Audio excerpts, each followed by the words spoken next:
जैसे हम भगवान के भक्त महापुरुषों को प्रणाम करते हैं, ऐसे हम अपने देश के भक्तों को प्रणाम करते हैं, जो हमारे देश का मंगल सोचे, हमारे देशवासियों का मंगल सोचे। वो हमारा हृदय है। एक व्यक्ति से अगर पूरा गांव नष्ट हो रहा हो, अगर एक जिला एक गांव से नष्ट हो रहा हो, अगर एक जिला से पूरा देश नष्ट हो रहा हो, तो उसको शासन में ले लेना चाहिए। बस आपका चिंतन सही होना चाहिए, धर्मयुक्त होना चाहिए, कोई परास्त नहीं कर सकता। ये तो बाहरी सुरक्षा है। आंतरिक सुरक्षा भगवान की होती है, जिसमें वो दिव्य शक्तियां तुम्हारे साथ रहेंगी कि ये चूक हो जाए तो हो जाए, लेकिन वो चूक करने वाली नहीं। MS बिट्टा जी, आप राधे राधे महाराज जी। श्री हरिवंश, आपके चरणों में कोटि कोटि प्रणाम। हे गुरुदेव, मेरे ऊपर 14 बार हमले हो चुके हैं। महाराज जी, आप आगे लिख रहे हैं कि इन्होंने जब भी प्रभु से कुछ मांगा मातृभूमि के लिए, तो इनका दर्द भी गायब हुआ है, एक शक्ति ने इनको संभाला है। और 20 साल पहले मेहंदीपुर बालाजी महाराज जी से आपने देश के लिए मांगा था, वो इनको मिला भी। और राम सेतु तोड़ने की जब बारी आई तो इन्होंने कसम खाई थी कि राम सेतु नहीं टूटे, तो वो भी सफल हुई। महाराज जी, जिसने मुझे आज तक इस देश की सेवा करने के लिए बचाए रखा, ऐसी कृपा की प्रभु ने। क्या हम देश के लिए और दूसरों के प्राणों की रक्षा के लिए कुछ भी मांगते हैं तो भगवान पहले सुनते हैं? और अगर ऐसा है गुरुदेव, तो सारा विश्व अपने देश की सुरक्षा और उन्नति के लिए मांगे तो भगवान सुनेंगे? भगवान का एक स्वभाव है, बहुत करुणामय स्वभाव है। जब हम अपने भोग की सामग्री अपने सुख के लिए मांगते हैं, तो ये पुकार थोड़ा विलंब से जाती है प्रभु के कान में। उसके लिए फिर आपको योग्यता दिखानी पड़ेगी। और अगर दूसरे सुख के लिए, दूसरों के हित के लिए, देश के लिए, विश्व के लिए, या किसी व्यक्ति के लिए, या पशु पक्षी के लिए भी, वो तत्काल बात होती प्रभु से। इसमें इसमें बिल्कुल संशय नहीं। जब हम अपनी वासनाओं की पूर्ति की मांग रखते हैं, तो थोड़ा विलंब से बात होती है, क्योंकि इसमें अज्ञान से उसी जीव का पतन है जो अपने भोगों के लिए मांग। लेकिन जो देश के लिए और दूसरों के, उसको अलग से भक्ति करने की जरूरत नहीं है। जैसे एक ऋषि मुनि को परम पद मिलता है, ऐसे इस देश भक्त को भी, जो अपने देश को भगवान का स्वरूप मानकर और देश की प्रजा को भगवान की सेवा मानकर करता, उसको अलग से कोई साधना करने की जरूरत नहीं। उसकी वही गति होगी जो एक महात्मा की गति होती है। क्योंकि जैसे अर्जुन जी कह रहे मैं संन्यास लूंगा, और भगवान कह रहे तुम्हें युद्ध करना है। कह रहे ना, आताताई आतंकी दुष्टों को तुम विनाश करो जो अधर्म में चल रहे हैं। संन्यास लेने की जरूरत नहीं, इन अधर्मियों का विनाश करो, और जो हमारे धर्म से चलने वाले असहाय जन हैं उनकी सहायता करो। अगर उनकी सहायता में प्राण भी चले जाते हैं, तुम्हें भगवत प्राप्ति होगी। परहित सरिस धर्म नहीं भाई, पर पीड़ा सम नहीं अगुभाई। जो दूसरों के हित के लिए कोई भी पीड़ा उसे परास्त नहीं कर सकती। ये निज अनुभव, ये कहूं खगेशा। जैसे कागभूषुंड जी गरुड़ जी से कह रहे कि मैं दूसरे की बात नहीं, मैं अपने अनुभव की बात कह रहा हूं, कि यदि दूसरों के हित के लिए तुम्हारे मन में बात है, तो कोई भी परास्त नहीं कर सकता। रोग शोक शाप ताप दारुण दुखहारी, कोई भी तुम्हें साप देकर नष्ट नहीं कर सकता। कोई रोग तुम्हें परास्त नहीं कर पाएगा, कोई भी बाधा तुम्हें गिरा नहीं सकती, क्योंकि तुम्हारा परहित की भावना है।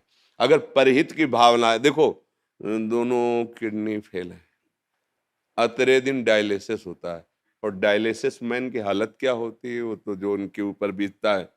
लेकिन अगर ये कुछ प्रक्रिया आप देख रहे, 1:30 बजे रात्रि से यहाँ की दिनचर्या शुरू होती है, ये केवल इसी से है कि हमारे देश के प्राणी ये समझें कि विषय भोग अधर्म पूर्वक करने से तुम्हें कभी शांति नहीं मिलेगी। धर्म पूर्वक विषयों का सेवन करो, दूसरों को सुख पहुंचाओ। तो मेरे अंदर उत्साह आ रहा है, मेरे अंदर बल आ रहा है, मैं आपसे बात करने के लायक सामर्थ्य पा रहा हूं। कौन दे रहा है? प्रभु दे रहे हैं। नहीं हालत तो जैसे आपके इतने बार शरीर की ऐसी अव्यवस्था, और इस पर भी आपका जोश कि हमारा देश सुखी रहे, हमारा देश ऐसे निर्विकार भाव से रहे कि परस्पर सुहृदता बढ़े, मित्रता बढ़े, भाईचारा बढ़े। ये छोटी छोटी जो मेड़े बीच में बन रहे हैं, ये सब हट जाएं। हम एक घर के जैसे परिवार के अलग अलग कमरों में रहते हैं, ऐसे क्यों नहीं रह सकते? एक बहुत बड़ा घर है, उसका नाम भारत है। ये जो अलग अलग प्रदेश और ये जिला बने हुए हैं, ये हमारे अलग अलग उसी बड़े घर के छोटे छोटे घर हैं। हम कोई भी कपड़ा धारण करें, कोई भी वेश धारण करें, हम एक ही के बच्चे हैं, दूसरे के नहीं हैं। हम सब भाई भाई हैं, अलग अलग कमरों में रह रहे हैं, एक ही पिता की संतान। ऐसा क्यों नहीं समझते? कौन सा ऐसा धर्म है जो दूसरे का अहित करके पुष्ट होता हो? वो धर्म नहीं, वो अधर्म है। इसलिए जैसे अपने शरीर का एक अंग कोई खराब होकर पूरे शरीर को नष्ट करना चाहे तो उसे हम कटवा देते हैं।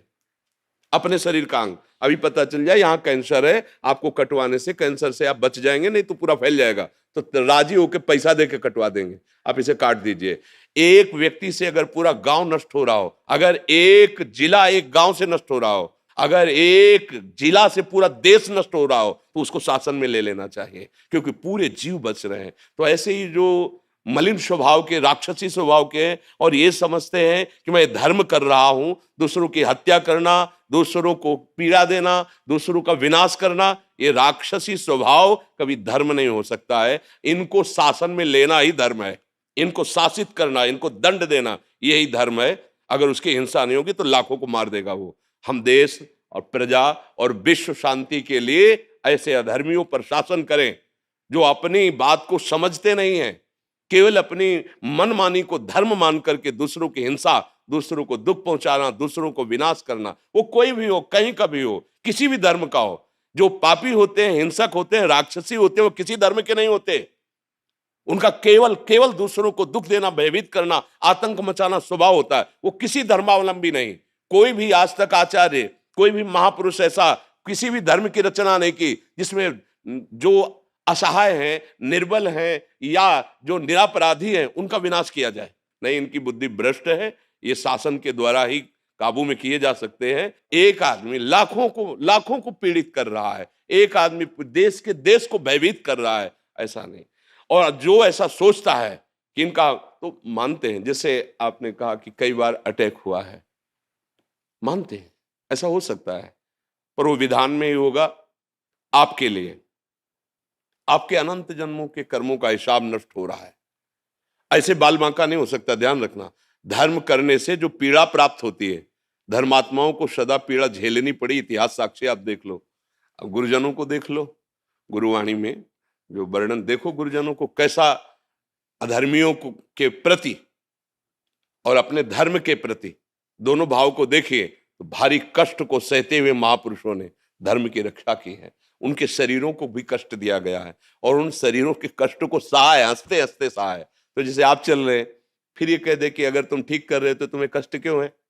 जैसे कोई कह देना कि आप समझते हो कि मैं धर्म कर रहा हूं तो फिर आपका शरीर क्यों ठीक नहीं? तो बचपन से बाबा जी हैं, कभी चींटी को जानकारी से मारा हो ऐसा मुझे याद नहीं, दोनों किडनी खराब है। क्यों? अनंत जन्मों का हिसाब है, उसको पावन करके प्रभु हमें बुला रहे। पूरा कपड़ा मलिन था, धुलाई हो रही तो ऐसे जैसे धर्मात्मा पुरुष, देश रक्षक पुरुष है, उसके प्रति सोचे ना कि देखो ऐसा, तो ऐसा मत समझो, मालिक वो पद देने जा रहा है उनको जहां तक तुम्हारी दृष्टि भी नहीं पहुंच सकती। मतलब यहाँ का जितना पुरस्कार है वो यहीं रह जाएगा ना। एक पुरस्कार ऐसा है जो हमें पार कर देगा, वो गुरुवाणी, वो गुरु कृपा, वो भगवत कृपा। तो हमारा हृदय आपके साथ है, शरीर भले साथ ना हो। हम अपने देश से बहुत प्यार करते हैं, देश के लिए प्राण त्यागने के भी उत्साह रखते हैं। तो हमारा देश हमारे लिए भगवान है। जब हम ये किसी भी आर्मी के जवान को देखते हैं तो अंदर से हम उसे सल्यूट करते हैं, अंदर से उसे सर झुकाते हैं। प्यारे, हम बाबा जी बन करके धर्म के मार्ग में चल रहे हैं, तुम एक वीर बहादुर होकर कष्ट सहते हुए हमारे देश के लिए, हमारे लिए, उसके छोटे छोटे बच्चे हैं, उसकी पत्नी है। कौन चाहता है ऐसा कि कम से कम एक बार एक दिन में सेवा की, लौट के अपने परिवार तो आ गए? ये आएगा कि नहीं आएगा उसको खुद भी विश्वास नहीं है कि पता नहीं किधर से गोली आके कहां से पार हो जाए। और वो रात दिन कैसी भी परिस्थिति हो, ऐसा नहीं। बहुत सुंदर इनकी साधना है, हम इनको प्रणाम करते हैं। ऐसे ही हमें जब कोई देशभक्त मिलता है, जब आपको बताया कि देशभक्त है, तो हमारा हृदय, हम भले खड़े नहीं हो पाए रोग के कारण, लेकिन हृदय से खड़े होकर स्वागत किया है कि हम अपने देशभक्त को प्रणाम करते हैं।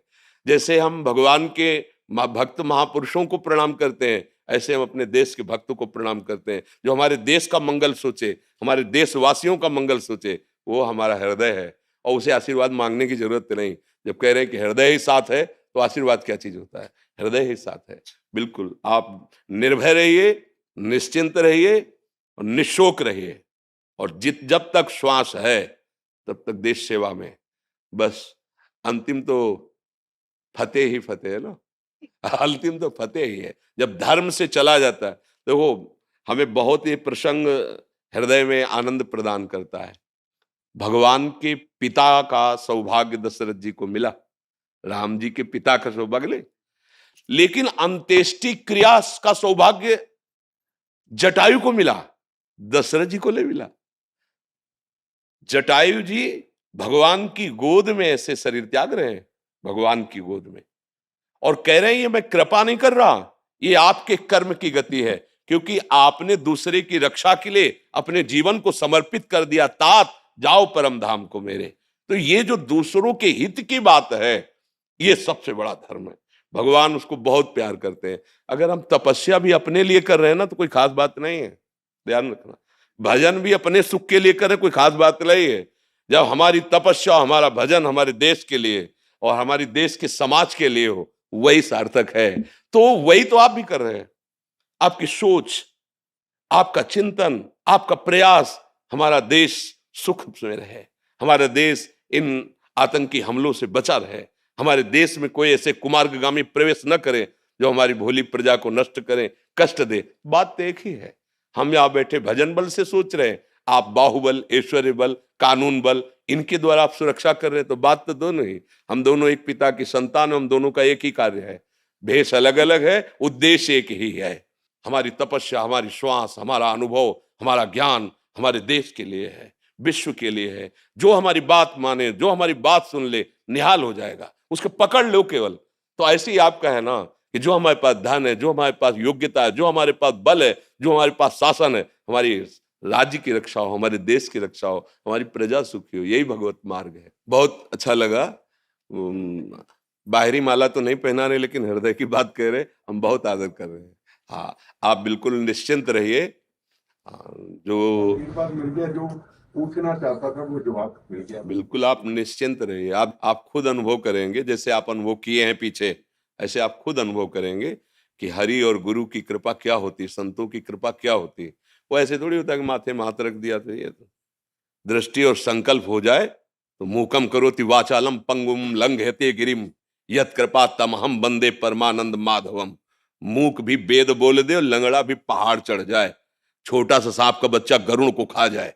ये कृपा जो है, जो गुरु कृपा, ईश कृपा, हाँ, छोटा सा सांप का बच्चा जो 1000 फण वाले को भी एक क्षण में चीर दे, वो गरुड़ जी, और जो गरुड़ को खा जाए छोटा बच्चा, इसे भगवान की कृपा कहते। कुछ दुर्लभ नहीं, बस आपका चिंतन सही होना चाहिए, धर्मयुक्त होना चाहिए, कोई परास्त नहीं कर सकता। ये तो बाहरी सुरक्षा है, आंतरिक सुरक्षा भगवान की होती है, जिसमें वो दिव्य शक्तियां तुम्हारे साथ रहेंगी कि ये चूक हो जाए तो हो जाए, लेकिन वो चूक करने वाली नहीं, क्योंकि पहले से जाने वो क्या सोच के आ रहा है। इनको तो क्रिया दिखाई देगी और वो सोच देख रही, सोच। जब दुर्वासा जी ने अपना मंत्र बल प्रकट करके अम्बरीश जी को दंड देना चाहा, निरपराध अम्बरीश जी को, तो अम्बरीश जी को भी पता नहीं था कि सुदर्शन चक्र हमारे पीछे है। तत्काल सुदर्शन चक्र प्रकट हुआ, कृत्या को नष्ट किया और दुर्वासा को त्रिभुवन में दौड़ाया, क्योंकि वो भी तपस्वी थे ना। तो मारा इसलिए नहीं कि तुम भी भगवान के मंत्र से सुरक्षित हो, पर देखो हम तुम्हें जलाएंगे, कहीं ठौर नहीं मिलेगी। त्रिभुवन में ठौर नहीं मिली, लौट के अम्बरीश जी के पैर में पड़ा आके, तभी वो सुदर्शन चक्र शांत हुआ। तो ये कोई भूल न करे कि मान लो आप गृहस्थ में हो, धर्म से चल रहे हो, अरे ये क्या, नहीं नहीं, यही भूल हो गई थी दुर्वासा जी को कि मैं तो वलकल की लंगोटी लगाता हूं, धूप का रस पीता हूं, ये चक्रवर्ती सम्राट राजा रानियों के बीच में रहता है, ये मेरी बराबरी का। नहीं नहीं, उद्देश्य, खास बात उद्देश्य, भेष नहीं, उद्देश्य। अगर दोनों का उद्देश्य एक है तो एक पैंट शर्ट में, कुर्ता पैजामा में भी महात्मा है और एक विरक्त में भी महात्मा। और उद्देश्य बिगड़ जाए तो भेष में भी उद्देश्य ना होने पर सब पाखंड नाटक हो जाएगा। ये